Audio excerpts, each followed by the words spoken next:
Ça marche? Ah, on commence. Top. Bon alors Parachat Kitetse, j'ai pas le niveau pour faire un autre cours en dehors de ce qui est sur la paracha. C'est une paracha qui est extrêmement riche. Shmuel l'a ramené derrière. Il y a plus de 70 mitzvahs, 74 mitzvot, avec une grande partie de mitzvot lota assez. C'est tout simplement la paracha où il y a le plus de mitzvot de tout le Sefer. Ça représente 1/8 des mitzvot uniquement dans cette paracha. Donc sur l'ensemble du truc, je me suis basé pour cette étude sur Sirot Moussar, Me'am Loez, un cours du Rav Twitou et bien sûr Rav Fizon. J'espère que je ne vais pas déformer leurs propos et que je ne vais pas dire de choses qui sont contraires à la Torah. Donc n'hésitez pas si vous avez des commentaires ou si je me trompe, il n'y a pas de problème, on échangera. Donc en fait, j'ai décidé d'axer ce shiur principalement sur deux mitzvot. La première, c'est la mitzvah du hiboum qui m'a toujours en fait fasciné. La mitzvah du Lévira, je vous expliquerai après. J'ai une petite histoire, enfin pas moi mais ma femme, une petite histoire personnelle par rapport à ça. Et la deuxième mitzvah, c'est Shiloh Haken, donc deux mitzvot sur 74 qui sont à accomplir. Shiloh Haken, c'est de renvoyer justement la mère et de garder les œufs. On va essayer de comprendre c'est quoi ce chok, c'est quoi cette mitzvah qui nous permettrait. Donc je vais rentrer direct dans les pasouks. Ki yeshvu achim yardav umet achat mehem uven en lo tiye eshet amet achutza le ish zar. Donc si des frères habitent ensemble et que l'un d'eux meurt et qu'il n'y a pas d'enfant de la femme défunte ne sera pas ne pourra pas se remarier avec un autre homme. Et donc Yevama Yavo, donc son beau-frère, il arrive vers elle et il la prendra comme femme et il l'épousera selon la loi Vaïbema, selon la loi donc du Livera, selon la loi du Hiboum. Donc c'est un peu, donc je continue un petit peu les pasouks et après on va détailler. Ve'aya abechor asher teled yakum et shem achiv amet velo imache shemo mi Israël. Donc et ce sera le premier-né qu'elle enfantera qui succédera en fait au nom de son frère défunt et son nom ne sera pas effacé d'Israël. Donc c'est l'histoire de Lo Alenu, un homme qui décède, qui n'a pas de descendance. On verra après plus en détail c'est quoi l'ensemble des lois qui existent, c'est hyper complexe. Et la Gemara Yebamot s'étend plus d'une centaine de pages dessus sur ces 4 lignes, sur ces trois psukim. C'est l'histoire donc d'un homme qui décède, qui n'a pas d'enfant, qui n'a pas d'héritier. On parle justement qu'il n'a pas eu d'enfant. Il faut bien vérifier qu'il n'ait pas d'enfant ou alors de petits-enfants même, pour annuler justement cette mitzvah du hiboum. Et justement le fait qu'on doit propager et continuer justement cette descendance, c'est qu'il y a un principe que Chazal nous enseigne, c'est que les enfants en fait, un fils, il donne toujours du mérite à son père. Donc les bonnes actions des enfants ajoutent des mérites à leurs parents dans ce monde-ci et surtout en fait dans le monde futur. Et s'il n'a pas eu d'enfant, il n'a pas cette possibilité justement d'accéder au monde futur ou de gagner des mérites par rapport aux enfants. Donc voilà, et donc la Torah, elle donne une possibilité à un des frères de perpétuer le nom de son frère mort en épousant la veuve et en ayant des enfants justement avec elle. Et donc on va revenir après derrière. Là on parle justement à Asher Teled Yakum Al Shem Achiv. On a l'impression que si on lit le pshat tel quel, c'est qu'il faudrait nommer le Bechor de cette union au nom du Père pour perpétuer justement comme c'est écrit Velo imache shemo mi Israël, et que son nom ne sera pas effacé en Israël, de la terre d'Israël. Donc le premier-né vraiment il est considéré, donc le premier-né de cette union, si ça se passe, on va voir c'est quoi les conditions, il est vraiment considéré comme l'enfant du défunt et ça donnera en fait à son père décédé les mêmes bénéfices spirituels que des enfants donnés en fait si c'était ses parents, si c'était lui authentiquement qu'il avait fait, c'est Sefer Achinour qui amène ça. Donc on connaît aussi quand même qu'il y a un risque entre guillemets d'inceste. C'est quand même assez incroyable cette histoire de devoir se marier alors que d'un autre côté on n'a pas le droit d'aller avec la femme de son frère. Donc c'est une question de l'inceste et en fait cette interdiction elle reste en vigueur après la mort du frère, vraiment. Donc cet inceste il existe comme c'est ramené dans la paracha de Kitavo. sauf en cas de hiboum. C'est le seul cas où cet interdit saute, c'est le cas du hiboum. Et apparemment, justement, j'ai lu dans le Mehem Loez que la loi du hiboum et la loi de l'interdiction d'aller à sa sœur, ils ont été donnés en même temps en fait au Har Sinaï, justement pour montrer cette spécificité et cette exception. Donc le hiboum ne s'applique que s'ils n'ont pas eu d'enfants ou d'héritiers donc vivants. Ça s'applique aussi, et ça c'est intéressant, c'est que comme c'est écrit au début du Péchou, qui yeshvu achim yardav. Si des frères habitent ensemble, ça veut dire quoi qu'ils habitent ensemble? Ça veut dire qu'ils ont vécu au même moment. Avant, ils se mariaient assez jeunes. C'est possible que la grand-mère, entre guillemets, la mère du défunt, elle n'ait pas encore eu un autre enfant, et donc c'est pas comme l'enfant n'est pas encore né, donc le frère n'est pas encore né. À ce moment-là, il n'y aura pas de hiboum aussi. Par contre, s'il est né et qu'il n'a pas encore atteint la majorité, la yevama, donc la veuve, n'est pas libérée tant qu'elle n'a pas fait la khalitsa ou tant qu'elle n'a pas fait le hiboum. On expliquera aussi c'est quoi la khalitsa. Donc ça arrive que l'enfant il a 2 ans, ok, et elle doit attendre en fait la majorité, elle doit rester veuve, elle ne peut pas aller avec aucun homme pour potentiellement se faire dégager ou pour se marier avec le frère en question. C'est quand même assez important, et c'est quand même une mitzvah qui est positive, mais quand même assez contraignante pour la veuve en fonction du temps. Il y a pas mal de cas, donc on va essayer de les parcourir rapidement. Je ne vais pas tout faire parce que sinon on serait en mode Gemara. Donc si c'est un enfant illégitime, en fait du père, ça sera mamzer, ou s'il n'a pas eu de fils de la veuve du défunt, donc potentiellement il serait marié avec une autre femme. Donc aussi pareil, ça s'applique pas, le hiboum il s'applique pas. Cependant, si un homme a engendré en fait des enfants avec une non-juive ou une esclave, potentiellement autre que sa femme, quoi, c'est sa veuve, sa femme doivent avoir le hiboum ou doit être dégagée en fait par la khalitsa. C'est quand même assez incroyable. Ouais, vas-y, bien sûr. Le but du hiboum, c'est de donner une défense au frère. Oui. Il est trompé dans le cas où effectivement, il est relativement petit mineur, le petit frère est mineur, mais qu'elle doit attendre. Mais en fin de compte, plus elle attend, plus elle aura plus la possibilité de procréer. D'avoir des enfants. Alors qui donnerait à ce moment-là la khalitsa? L'histoire de Tamar. Justement, on va y Yehuda, venir. il n'a pas donné ça au petit frère, et elle vieillissait, vous voyez le temps passé, vous voyez que le fils de Yehuda, Mais elle a tout de même. Oui, parce que tu dis qu'il y avait suffisamment de temps. Lui, il parle genre s'il y a 10 ans d'écart, potentiellement, elle va même plus être féconde dans les 10 ans d'après.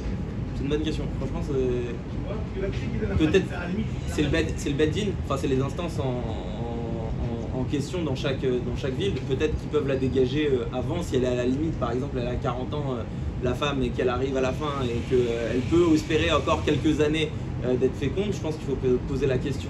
En tout cas, ce qui ramène, c'est que c'est des choses intéressantes, c'est que si par exemple la veuve elle était enceinte, son mari décède, lo alenu, chas v'shalom, ça va dépendre de l'issue de la grossesse. Ça veut dire, si elle a un enfant, elle est automatiquement libérée, il n'y a pas de problème. Par contre, si elle fait une fausse couche, elle doit être incombée à la mitzvah du hiboum. Et c'est pour ça aussi que, il y a un autre truc, c'est que si l'enfant, chas v'shalom aussi, il décède dans les 30 jours, justement après sa naissance, elle devra quand même accomplir la mitzvah du hiboum. C'est-à-dire, elle n'est pas considérée comme avoir un enfant et d'avoir une descendance par rapport à ça. La veuve, elle doit attendre 90 jours après la mort de son mari, qui permettront en fait de dévoiler justement cette grossesse et donc de déclencher potentiellement ou non le processus de hiboum. Généralement, la mitzvah du hiboum, elle revient au frère aîné. Cependant, s'il refuse, on va le voir comme avec Tamar et Yehuda, enfin, on va le voir après plus en détail. Le frère cadet, il peut le faire aussi. Donc on a 2 cas dans la Torah. Donc souvent on dit Maaseh Avot Siman Labanim. On a 2 cas qui sont rapportés en fait dans la Torah et dans le Tanakh de hiboum, Yehuda et Tamar. Vous savez, c'est le deuxième. Dans la Torah ou dans le Tanakh? 2 cas de hiboum qui se sont passés dans le Tanakh. C'est quoi? Dans David Améler. C'est ses parents. Enfin, c'est pas ses parents, Oui. c'est plus haut. C'est Boaz et Ruth. fait, ces deux cas, on va essayer en fait d'analyser ces deux cas et je trouve que leur histoire, elle est vraiment très très intéressante. Et donc, par contre, c'est pas avec les frères. Dans les deux cas, c'est pas avec les frères. L'un, c'est avec le père, qui ça s'est passé, même si avec le frère, ils ont essayé. Donc avec Er qui est descendu après Onan. D'ailleurs, le fait, bon, je rentrerai après dans le détail, mais c'était assez marrant. Et donc, de perpétuer le nom, comme on l'a vu en fait tout à l'heure, Al-Shem Achiv Amet, Velo Imache Shemo Mi-Israël, par rapport à ces deux exemples qu'on a, on voit que c'est pas forcément donner vraiment le nom, puisque ni Yehuda, qui a eu des jumeaux avec Tamar, n'a donné le nom de ses enfants, okay, par rapport aux défunts, ni Boaz, qui a eu un enfant avec Ruth, n'a donné le nom justement de Elimelech, qui était, pardon, pas Malcho, qui était. Non, c'était pas du tout dans le but de la mitzvah. De quoi tu parles? Qui? Quand Tamar était avec Yehuda. Ouais. C'était pas dans le but de la mitzvah du Hiboum, c'était. Alors, on va voir un petit peu, mais c'est. Toi, tu dis que c'était même pas voulu la mitzvah du. Peut-être du côté, pas du côté d'Yehuda. En fait, Tamar, effectivement, oui, mais en fait, avant le don de la Torah, c'est pas en mode je fais la mitzvah parce que je sais qu'il y a une mitzvah à faire. C'est le maasé en fait du Havot qui réaliser la chose, va être en fait une mitzvah pour nous, soit pour Tikkun, Mishum Tikkun, soit Mishum Zikaron par rapport à ça. Quand Yaakov Avinu il fait le combat contre l'ange, finalement Yaakov il gagne, l'ange il lui touche le nerf, on mange pas de nerf sciatique. À l'époque, Yaakov il avait pas une mitzvah de manger du nerf sciatique, de pas manger du nerf sciatique, pardon. C'est juste un siman pour nous qui nous permettent. Là, le siman il est pas quoi, c'est le père. Mais avant le père, il a quand même donné son frère, il a quand même donné son autre fils. Donc c'était et Bereshit Rabba il le ramène, même Loïs il l'explique, c'est que c'est la première personnage qui a fait la mitzvah de Hiboum, comme au titre que tu dirais que Abraham, quand il a reçu les anges, il a fait Pessah. Il n'y avait pas de mitzvah à proprement parler, il n'y avait pas de Torah, mais les Havot ils connaissaient justement la Torah. Et donc c'est perpétuer le nom, donc c'est ce que dit en fait le Ramban, c'est perpétuer le nom, comme l'explique ici Al-Shem Achiv Amet, Lo Imache Shemo Mi-Israël. Ça ne veut pas forcément dire né de cette union, ok? Ça ne veut pas forcément dire de nommer vraiment cette personne, c'est juste de continuer la descendance pour que son nom ne soit pas effacé et qu'il ait justement un Bechor par rapport à ça. Et donc le Ramban, justement, il cite le cas de Yehuda et de Boaz, qui n'ont pas en fait nommé le défunt. Aussi, il y a autre chose en termes de halachot, le Yavam hérite des biens de son frère, donc c'est une sorte d'héritage, aussi pareil. Et un truc sympa aussi que j'ai aimé, c'est le Zohar. En fait, il explique que le mot Echad, il est composé de 3 lettres, Aleph, Chet, Dalet. Et en fait, le Dalet, ça représente la femme. Je ne me demande pas pourquoi il ne rentre pas dans les détails, je pense que je suis pas au niveau de vous expliquer. Mais en tout cas, ce qui reste, c'est Ar. Et cette union, en fait, ça fait Echad. Donc on a besoin de 3 lettres pour faire Echad. Aleph, Chet, c'est Ar, qui veut dire frère, et Dalet, c'est la femme. Donc pour potentiellement continuer la descendance du frère, on doit justement savoir cette unité. C'est pas facile, c'est difficile, mais cette ardoute, justement, elle vient de ça, et on essaye de comprendre. Hein? Ah oui. Ouais, je t'en prie. Vas-y. Bien sûr. Non, mais c'est en fait sur le principe général, donc on comprend qu'il faut donner une descendance au frère. Et le frère, je veux dire aussi, ok, mais moi, il m'a descendance à moi. Ouais. La deuxième. Hein? Deuxième. À partir du deuxième enfant. Ah, c'est le premier, c'est comme c'est dit dans le Passouk. Dans le Passouk, il explique qu'en fait le Bechor, ça sera comme si c'était le fils du frère défunt. Voilà, c'est par rapport au premier. Et tu crois qu'il y a le fait qu'il doit avoir une. Je sais pas si tu as vu ça dans les hospitalités. Vas-y, dis-moi. Que du coup, le même, ça fait 52, c'est par hasard ou c'est. Ah, je sais pas, c'est magnifique. Ça fait 52. Peut-être une union de 26 de l'un et de l'autre. Pas mal. Très bon. Et en fait, par rapport à ce que tu dis, justement, j'ai lu un plus en détail. J'ai ramené donc Sichot Moussar sur l'histoire de Tamar, donc dans Bereshit, dans la paracha Vayeshev. Et je trouve que je l'avais jamais lu en détail l'histoire, mais elle est quand même assez dingue. Donc au-delà de ça, quand Yehuda il donne son premier fils à Tamar, il a une conduite pas du tout, vraiment pas du tout noble. C'est que justement sa semence, il sortait au moment justement de sortir sa semence parce qu'il voulait pas que Tamar elle devienne mère. Elle était tellement belle qu'il n'avait pas envie que les grossesses justement la déforment ou aient un impact en fait sur son physique. Donc Yehuda a fait la mitzvah du hiboum, donne Onan. D'ailleurs Onan ça vient de l'onani, donc qui est cette pratique justement de sortir et de perdre sa semence en dehors de sa femme. Je trouve que c'est quand même énorme. Et donc Dieu il fit mourir aussi Onan, mais on peut comprendre. Pardon? Oui, c'est ça.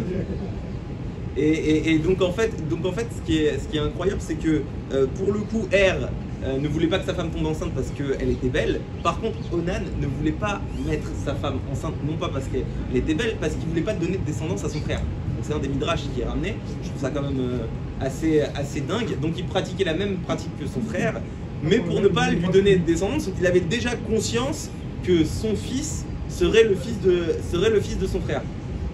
Et ils se détestaient apparemment, donc c'est un des midrash qui ramène ça. Et aussi, donc, si on reprend après l'histoire, donc ok, il renvoie Tamar chez elle, il lui dit Sheila il est trop petit, retourne dans la maison de ton père, je reviendrai te chercher, etc. La femme de Yehuda, Nifteret, Yehuda monte vers Timna justement pour surveiller la tonte de ses brebis. Et elle entend ça, Tamar, et elle se met justement avec des intentions très pures donc ça aussi, cette histoire elle est quand même dingue, à la croisée des chemins, et elle décide justement d'un stratagème pour assurer une postérité en fait à son époux. Donc le pasouk il est quand même incroyable. Vayugad les Tamar les morts, ine ramir ole timnata, la gosse tsono, vateshev bebetar enaim, vayeru Yehuda, vechashva les zona, qui kista panea. Ça c'est déjà énorme. Il a pensé, donc Yehuda il a vu, il a pensé que c'était une prostituée parce qu'elle avait le visage couvert. Je ne sais pas comment ça se passe vous, mais un visage couvert pour une prostituée, comment il peut déduire que c'était une prostituée parce qu'elle avait le visage couvert? Nous, généralement, c'est pas comme ça. Donc c'est pas pour ça. En fait, faut mettre le. Bruno dit qu'il faut pas dire ta En fait, c'est quand même incroyable. C'est le pasouk, hein. C'est même pas un Rashi ou de la Gemara. Hein. C'est le Bereshit. C'est Bereshit. Le pasouk qui seta panea. Donc comment il explique ça? Le Rabbeinu Bechaye en fait il explique car elle avait le visage couvert. Ça se rapporte pas au jour en fait de la rencontre avec Yehuda. Ça se rapporte en fait à tout le moment où Yehuda a rencontré en fait Tamar, elle a jamais découvert son visage. Et là, le fait qu'elle ait bidiouk ce jour le visage découvert, il l'a pas reconnu. En fait, le passage, le qui, par rapport à ça, ça fait référence à toute la vie où Yehuda avait connu Tamar, et cette jour-là, il l'avait pas reconnu du tout. Bon, on peut se poser la question, ok, d'accord, mais comment Tamar, elle peut concevoir et imaginer que son stratagème de continuer justement la descendance de son défunt mari puisse accepter une union. Yehuda, juste pour vous dire, à l'époque de cet épisode, quand ça se passe, c'est le numéro 1 de la génération. Justement, quand il va même juger Tamar, il est Av Beddin, et qui sont les deux autres personnes à côté de lui pour juger justement Tamar et qui décrètent où il faut la brûler, c'est Yitzhak et Yaakov. Rien que ça. Et c'est lui le Av Beddin. Donc ça montre quand même la puissance de Yehuda dans cette période de sa vie comparée justement au Avot Emeti. Donc c'était vraiment l'un des plus grands de la génération. Et comment Yehuda, donc déjà Tamar, comment elle peut imaginer que ce stratagème y réussisse, sachant qu'elle parle au Gadolador, et comment Yehuda, il a pu être un des plus éminents justement, il a pu être attiré et être séduit par une prostituée par rapport à ça. Donc ça c'est le sujet justement que je voulais ramener avec vous, et je voulais étendre avec vous une petite digression par rapport au sujet initial de Hiboum, parce que je trouvais que c'était vraiment très intéressant. C'est qu'en fait, à part une exception dont on viendra, tous les actes de Kedusha, ils doivent avoir un semblant en fait d'interdit. Tous les actes de Kedusha, ils doivent avoir un semblant d'interdit. Cet acte de Kedusha qui va donner naissance justement à la lignée royale, donc à David, à Mashiach. D'ailleurs c'est marrant parce que ça va donner naissance justement à la descendante de Boaz Ruth, et Boaz Ruth vont refaire le hiboum pour donner naissance à David. C'est toute la lignée en fait de Yehuda et toute la lignée de David qui vont être faites par rapport à ça. Et en fait, une des réponses qu'on vient nous expliquer, c'est que à la base, Yehuda, il a voulu passer outre. En fait, devant cette prostituée, comme s'il n'avait pas vu ni rien, il n'était pas du tout attiré par rapport à ça. Mais en fait, Dieu, il a mandaté un ange, justement, c'est le Midrash Rabbah qui nous explique ça, qui est préposé à la sensualité et qui lui est venu lui souffler à l'oreille pendant qu'il était monté. Où vas-tu, Yehuda? D'où viendront les rois? D'où viendront les grands? Et il décida vers elle dans le chemin contre son gré. Donc c'est vraiment un truc pas voulu à la base. C'est vraiment quelque chose qui n'était pas une volonté d'assouvir un besoin de Yehuda, mais c'était vraiment Akadosh Baruch Hu qui a un petit peu envoyé un ange pour forcer ça. Donc Tamar, elle ignorait complètement que l'ange avait été envoyé justement pour accomplir cette mission, donc elle s'est dit bon c'est bon, ça va marcher, mais elle savait, peut-être par névoie, on sait que les Imaot dans le Trouvat Zereshit d'un niveau incroyable, que ça allait être justement la descendante de David Améler. Elle n'a pas fait de calcul, elle y a été, elle a foncé. Et on constate en fait que chez Tamar, il y a un comportement de femme résolue et déterminée. On peut penser, à premier quand on lit le pshat, que bon, elle s'est dévergondée, etc. Mais en fait, pas du tout. Elle veut sceller vraiment son attachement à la famille de Abraham, Yitzhak et Yaakov. Elle a l'opportunité justement de se lier à un des fils, à un des 12 tribus pour donner naissance. Et on retrouve en fait le même stratagème chez Rivka, donc une demi-mode qui était complètement désespérée, qui a tenté un coup de poker incroyable en fait à la main, qui a utilisé aussi un stratagème pas semblable mais qui peut se rapprocher, avec un résultat vraiment incertain qui était 1% de chance de réussite, enfin en tout cas très faible. C'est pour faire bénéficier les brachot de son mari à Yaakov ou à Esav. Et en fait, elle a utilisé pareil un stratagème, c'est elle qui a mis en place un stratagème pour tromper un petit peu une réalité. Et on voit en fait le parallèle entre ces deux femmes qui sont déterminantes dans la création du clan Israël. C'est que les deux, elles étaient très déterminées et qu'elles étaient en fait, elles avaient le visage voilé.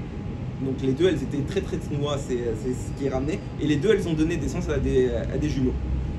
Donc c'est un petit parallèle aussi que je trouvais intéressant. Si on continue aussi par rapport à tout acte en fait de Kedusha exige en fait un semblant interdit, il y a plein d'exemples qui sont amenés. L'exemple aussi de Yaakov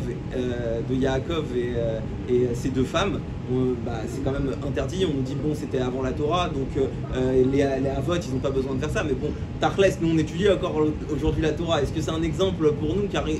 Non, puisque c'est pas une halakha en fait les Maasé, contrairement au Hiboum. Donc ça a été vraiment quelque chose d'interdit, enfin un semblant d'interdit, pour justement laisser place à la Kedusha. Et le El-Shir justement il nous ramène plein d'exemples par rapport à ça. Donc on a Yehuda et Tamar, puisque l'ange n'a pas dit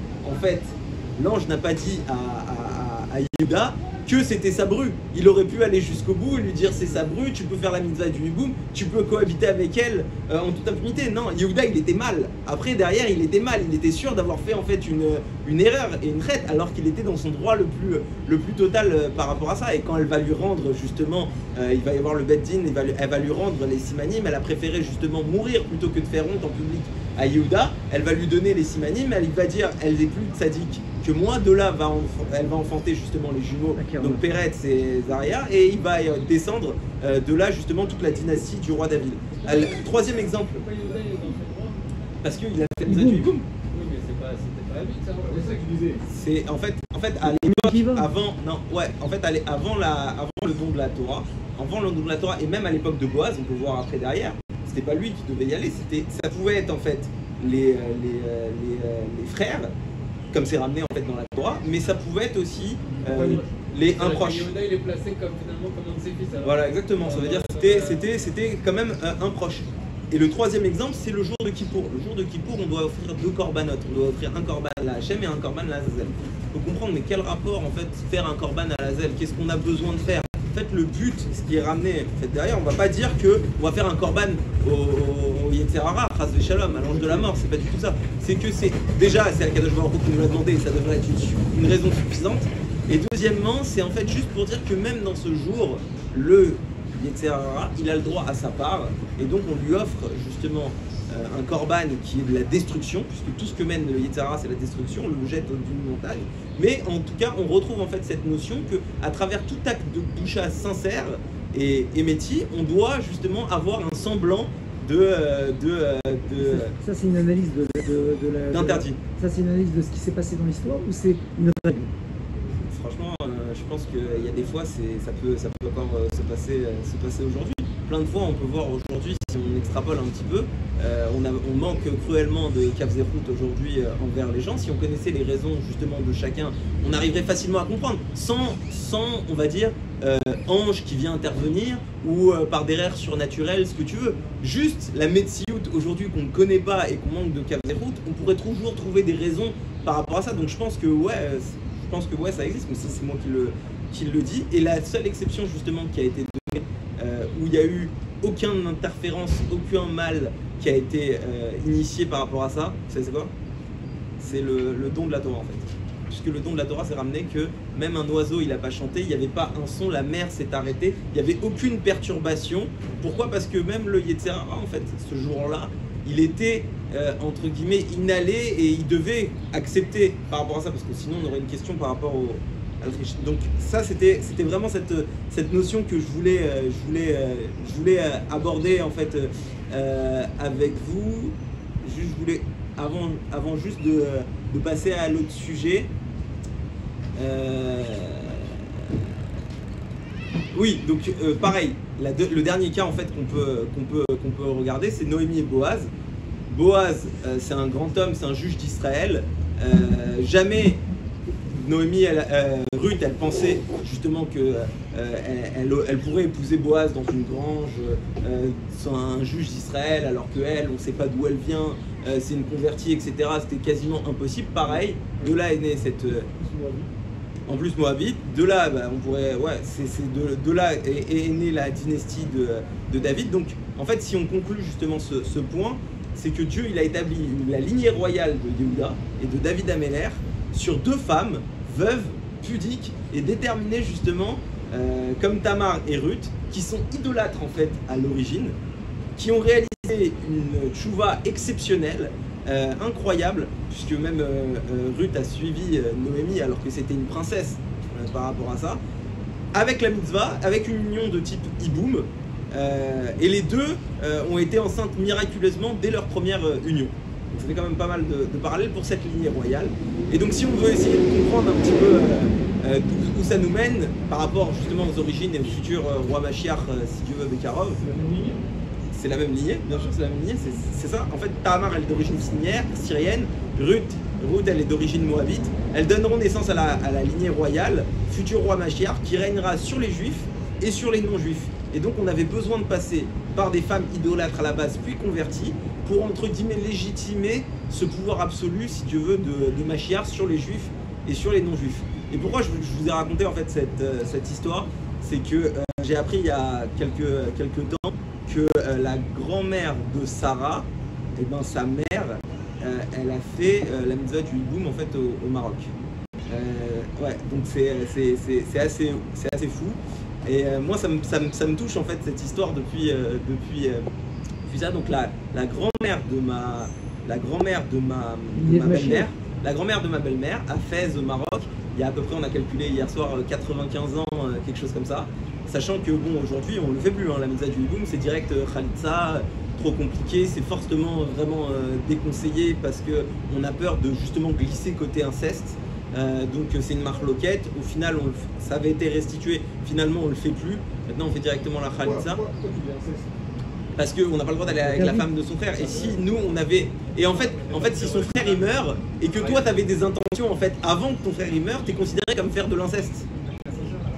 Donc en fait, et donc juste je finis l'histoire, sa grand-mère à ma belle-mère, donc l'arrière-grand-mère de Sarah, est mariée avec un homme qui décède, elle se marie avec son frère, ils ont un garçon qu'ils appellent au nom de son frère, donc eux ils sont marmires magnifiques, ils le font même, le nom. La famille de mon frère aussi, ouais. de Lévi, la Méran Lévi, la Méran Betouti qui donne les cours. mon frère. Oui, oui, oui. La famille de mon frère aussi pareil, leur grand-mère aussi pareil. Et je crois que c'était au Maroc. C'était au Maroc aussi. Ouais, mais je crois qu'il n'y avait que au Maroc en fait, où ils faisaient des trucs comme ça. Et ils ont nommé le frère. Et c'est par rapport à ça. Le dernier, bon, on n'a pas le temps parce que là c'est vrai que je me suis un peu étendu, mais je voulais juste partager un truc. Un truc incroyable que j'ai écouté du Rav Fison et du Rav Twidou. Et franchement, c'est un truc de ouf parce que les deux, on peut pas dire que les deux ils soient du même côté, on va dire, par rapport au message et à la shkafa qu'ils veulent délivrer. Mais à part ça, moi, ce que j'ai vraiment apprécié, c'est que j'ai regardé les deux cours et au final, par rapport à la même mitzvah qui est Shiloh Haken. Et les deux, ils ont donné quasiment en fait la même explication selon le Zohar HaKadosh. Et après, Rav Fison, il s'étend selon le Rav Kook. Shiloh Haken, c'est une mitzvah qu'on a du mal en fait à comprendre. Il Il faut pas chercher à comprendre parce que c'est un roc. Mais si on veut essayer de trouver des explications d'après le Zohar, c'est que si on trouve un nid dans un lieu public, donc pas dans un lieu privé, si c'est sur un balcon, tout ça marche pas, on prend le nid, on fait partir la mer et on garde en fait ce qu'il y a à l'intérieur du nid. Maintenant, qu'est-ce que ça représente en fait tout ça, la mer, le nid, tout ça. En fait, le nid c'est Eretz Israël. Ce qu'il y a à l'intérieur, on peut trouver trois choses en fait à l'intérieur, soit des bétim, on fait betsa, j'étais obligé d'en parler, soit des frochim, des petits oisillons, soit des banim qui sont quasiment des oiseaux prêts à l'envol. Et on a aussi donc la mer, et la mer ça représente en fait la shrina.